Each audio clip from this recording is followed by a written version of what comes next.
All right, and welcome to Hannity. Tonight, the Biden administration is in a free fall, and I mean literally. As it turns out, even long weekends at the beach are a struggle for poor Joey. On Saturday, as you probably know by now, the president fell yet again.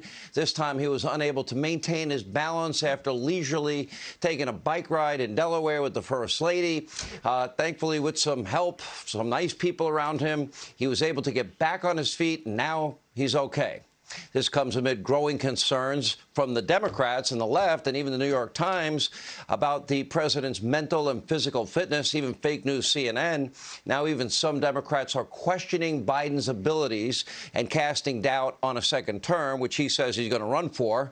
Of course, the White House is well aware of these concerns. And this weekend, in order to reassure you, the American people, they had the president perform a variety of, frankly, embarrassing political, physical acts.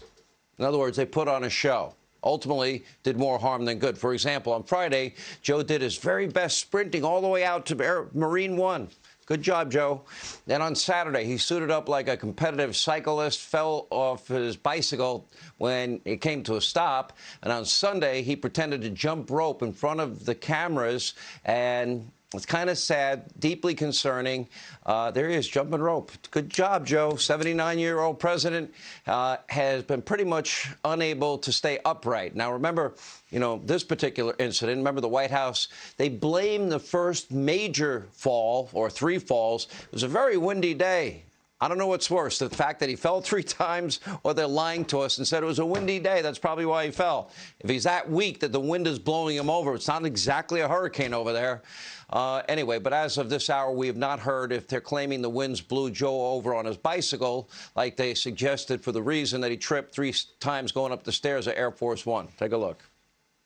Saw the president take a fall on the stairs. Is he doing okay? So as you know, it's pretty windy outside. Yes. It's very windy. I almost fell coming up the steps myself. He is doing 100% fine. It's windy outside. I go out with the president. I could barely keep up, the new White House press secretary says. Okay, this time they're changing their tune up a little bit. The White House is blaming the bike. Naturally, the media mob is totally unconcerned and more than happy to look the other way, and they're barely reporting on Biden's fall at all. But remember, 2 years ago, when then President Donald Trump carefully walked down a wet ramp that didn't have any guardrails at all, and in slick dress shoes. Kind of dangerous. If you've ever tried it, not good. Anyway, he went down slowly. The media mob went ballistic. They all but accused him of having a neurological disorder of some kind. Take a look. The president himself is having momentary stumbles, momentary lapses in, looks straining for a word or whatever it might be. The president, spending time in his weekend getaway there in Delaware. He likes to get out sometimes, interact with people, but perhaps this was not the interaction that he was planning or hoping for today. He took a little bit of a tumble while biking, but how is he doing really? So maybe he just has a hard time going down a gently sloping ramp. But do you see something possibly neurological that could be throwing off his balance? President Biden fell off his bike in front of a crowd and the press there in Rehoboth Beach, Delaware. The president said that the toe cages on his bike got caught, and that caused him to fall sideways. President Biden says he's A-OK, and there are no visible scrapes or bruises from the spill. Biden is jabbing back, pointing to Mr. Trump's slow descent down a ramp at a West Point commencement earlier this year. Look at how he steps and look how I step. Watch how I run up ramps and he stumbles down ramps, okay? Come on. All right, so the media mob, Joe Biden and his entire administration are all in denial, but not just about Joe's mental and physical stamina. They're also in denial about the crisis on the southern border. They are in denial about violent crime in American cities. They are in denial about inflation at a 41-year high. Denial about, of course, the highest gas prices we've ever experienced, $5-6 a gallon, and in denial about the looming recession as a result of his economic and energy policies. Take a look. Saying the recession's even more likely than ever. Not the majority of them aren't saying that. Come on, don't make things up, okay? Now you sound like a Republican politician. I'm joking. That was a joke. But all kidding aside, no, I don't think it is. And according to Bloomberg's economic models and The Economist and former Obama economic advisor Larry Summers, well, this country is all but certain to fall into a recession by 2024. But again, Joe and the entire administration, they are in denial. We see the same thing with gas prices. Take a look.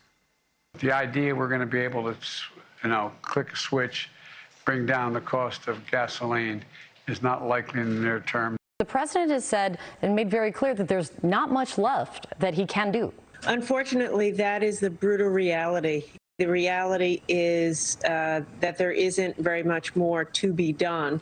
With respect to energy, the administration has done everything that they can to bring down energy costs. This is where I get really angry. We've done everything we can. There's not much else we can do. They artificially reduce the world's supply. You don't need to go to Harvard Business School or MIT or an Ivy League school to figure out supply and demand. They crisscross and they dictate the price. And that guy on your screen artificially reduced the world's supply of oil and gas, and the price has gone up dramatically. And now he's about to kiss the ass of the crown prince of that nation called Saudi Arabia, the pariah nation, as he calls it, the guy that he accused of killing journalist Jamal Khashoggi. He's about to suck up to him like they're sucking up to Venezuela, like they're sucking up to Iran. But because of this climate alarmist religious cult, well, none of this is going to happen. All this was preventable, and it's all fixable. You could simply restart the Keystone XL pipeline. We'll get 900,000 barrels of Canadian oil a day. Start there. They could lift the drilling ban in Anwar. We have pretty much unlimited supplies there, and other federal lands, license permits to the oil companies. They can lift restrictions on fracking and refineries, but instead of taking those productive steps to ramp up domestic production of oil and gas, they act like, well, we throw up their hands. We've done everything we can. Small-town mayor turned transportation secretary in over his head, Pete Buttigieg, Treasury Secretary Janet Yellen out to lunch, are talking about some vague switch to renewables. Once we are energy independent with renewables, we'll be able to get lower prices on energy.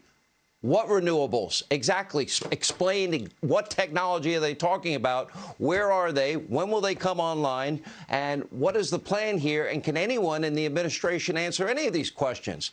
And if these phantom renewables are so great, why is Biden headed to Saudi Arabia, the pariah nation, as he calls it, to kiss the ass of the crown prince who he accused of murder? What, to beg him to pump more oil? Why not just go to Midland, Texas? Why not go to North Dakota? Why not, for natural gas, go to Ohio and Pennsylvania and create high-paying career jobs and not have to put the lifeblood of our economy in the hands of people, many of whom do not like us? I don't like that guy. I don't trust that guy. And nor should we. Saudi Arabia, OPEC nations, Venezuela, Iran, they all pretty much hate us.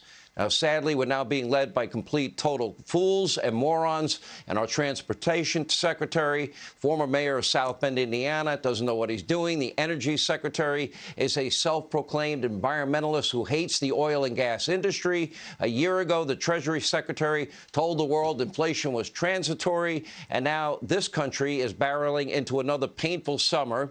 Spiking prices, record high inflation, record high gas prices, and get ready for the rolling brownouts that are on the way, along with a president who is unable and unwilling to work hard or answer questions or sit down for interviews or do pretty much anything of value. Take a look.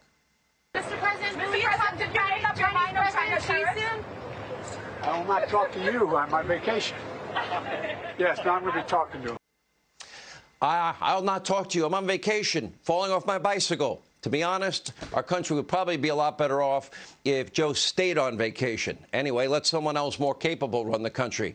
Although Kamala, the giggling vice president, doesn't inspire confidence. Nancy Pelosi has her own cognitive struggling going on. So the more things change, the more they stay the same. Take a look. It's clear that the true problems of our nation are much deeper than gasoline lines or energy shortages, deeper even than inflation or recession. But after listening to the American people, I have been reminded again that all the legislation in the world can't fix what's wrong with America. Hey, Sean Hannity here. Hey, click here to subscribe to Fox News YouTube page and catch our hottest interviews and most compelling analysis. You will not get it anywhere else.